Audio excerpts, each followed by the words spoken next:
guys, another day, another swap. Ayan, nag-swap si sir. Ito siya is nabili din niya sa atin.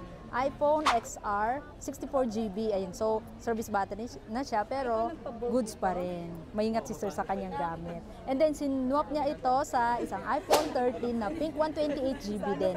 So sir, pangilang bili mo na to?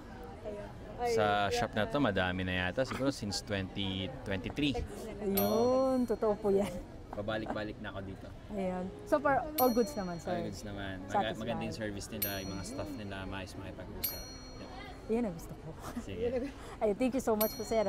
So sa phone naman, ano masasabi mo? Okay naman? Okay naman, satisfied naman ako kasi tama naman yung mga pinakita sa akin kanina. And legit naman siya, 100%. Thank you so much. Hindi po yun scripted. Yes. Galing kay sir yun mismo. Tama, sir? Ayun, sir, taga saan pa kayo, sir? Taga Manila. Ayun, all the way from Manila. Malapit lang. Yes. Thank you, sir. Thank you. Sige, thank you din.